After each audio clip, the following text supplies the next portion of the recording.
Life in Alaska isn't for the faint of heart. Freezing temperatures, complete isolation, and a constant battle for survival define those who choose to live off-grid. Many dream of escaping modern life, but few truly commit to the rugged wilderness. One man who did was Jeremy Keller.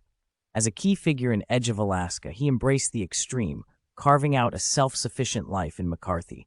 But then, without warning, he left it all behind. Why would someone so dedicated to remote living suddenly walk away? The real reason might surprise you. Let's dive deep into Jeremy Keller's journey, from his early years to his time on Edge of Alaska, his conflict with Neil Darish, and the real reasons behind his move to Knik. So why did Keller leave the rugged, isolated lifestyle that he had spent years embracing? Was he forced out, or was it a personal choice for the betterment of his family? Jeremy Keller's early life and journey to Alaska. Born and raised in the Midwest. Jeremy Keller was born in Iowa, and like many people who end up in Alaska, was drawn to a life of adventure and independence. He briefly attended college in Madison, Wisconsin, but soon realized that traditional education and city life weren't for him. Inspired by a desire to live closer to nature, he left school and began traveling, searching for a way of life that aligned with his values. This search eventually led him north, where he found his true calling, the Alaskan wilderness, his passion for dog mushing and sled dog racing. After arriving in Alaska, Keller became deeply involved in dog mushing, a sport that would shape the course of his life. During the early 1990s, he worked with sled dog teams, learning the skills needed to become a competitive musher. By 2007, he began racing full-time, participating in long-distance sled dog races across Alaska. However, financial constraints forced him to temporarily put his racing career on hold. Despite the challenges, his love for dog mushing never faded, and it would later play a major role in his decision to leave McCarthy. Jeremy Keller on Edge of Alaska. How Keller became a central figure on the show. In 2014, the Discovery Channel introduced Edge of Alaska, a reality show that documented life in the remote town of McCarthy, Alaska. The town had a population of only 40 people, making it one of the most isolated settlements in the United States. The show explored McCarthy's struggle between modernization and tradition, with two main opposing forces: Neil Darish, a businessman who wanted to modernize McCarthy and turn it into a tourist destination; Jeremy Keller, who believed in preserving the town's traditional, off-grid lifestyle. This philosophical battle became the core of Edge of Alaska, drawing millions of viewers who became invested in the town's fate. Keller's lifestyle in McCarthy. Jeremy Keller lived on a homestead 12 miles outside McCarthy with his wife Allison and their two sons, Bjorn and Liam. He focused on sustainable living, growing food, raising animals, and training sled dogs. Unlike many in McCarthy, Keller was firmly against modernization, fearing that increased tourism and development would destroy the town's unique character. His disagreements with Neil Darish were often tense, with both men standing firm on their beliefs. Over 4 seasons, Keller became one of the most compelling figures on the show, symbolizing Alaska's rugged, self-sufficient spirit. Why did Jeremy Keller leave McCarthy?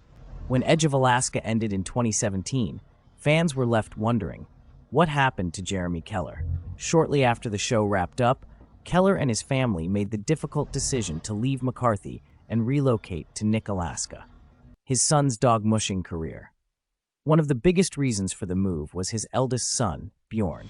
Bjorn had developed a passion for sled dog racing, following in his father's footsteps. In 2020, he competed in the Junior Iditarod, a prestigious race for young mushers. Living in McCarthy made serious training difficult, as the town's isolation limited access to racing opportunities and necessary infrastructure. By moving to Knik, Alaska, the Kellers were closer to better training facilities, racing events, and a community of mushers. The move wasn't just for Jeremy, it was an investment in his son's future. Challenges of raising a family in McCarthy. While McCarthy was a dream location for off-grid living, it posed significant challenges for raising children. The lack of infrastructure meant that resources like medical care, education, and supplies were hard to come by. The town's extreme isolation made even basic necessities difficult to obtain. While Keller loved the independent lifestyle, he had to balance his personal values with practical needs for his family's future. By moving to Knik, he could still live off-grid, but with better access to opportunities for his children. Finding a balance between wilderness and opportunity. For Keller, leaving McCarthy wasn't about giving up his way of life. It was about adapting. In Knik, the family could still live close to nature, train sled dogs, and remain self-sufficient. However, they also gained access to better schooling, training facilities, and racing events. The move allowed Keller to stay true to his values while ensuring his family had more opportunities. This wasn't a case of Keller abandoning his off-grid beliefs. It was a strategic decision to improve his family's future. Life after Edge of Alaska. Since moving to Knik, Alaska, Jeremy Keller has continued to focus on dog mushing and raising his family. Competitive sled dog racing. Both Bjorn and Liam have become active in competitive sled dog racing. They are working on building a strong racing team, continuing their father's passion for the sport. Jeremy himself still trains and competes, despite the financial challenges that come with the sport. Staying true to his off-grid lifestyle. Keller and his family remain committed to self-sufficiency, living as independently as possible. They continue to embrace Alaskan traditions, finding a balance between wilderness and opportunity. Final thoughts. Why Keller's move makes sense. Jeremy Keller's decision to leave McCarthy wasn't about giving up his beliefs. It was about making a practical decision for his family's future. McCarthy was too isolated to support his son's sled dog racing career. Knik provided better resources while still allowing them to live a wilderness-based lifestyle. His family gained more opportunities without sacrificing their core values. While some fans may have seen his move as unexpected, it was actually a logical step forward. Keller remains one of Alaska's most dedicated off-grid pioneers, proving that adaptation is key to survival. Would you have made the same decision? Let us know in the comments.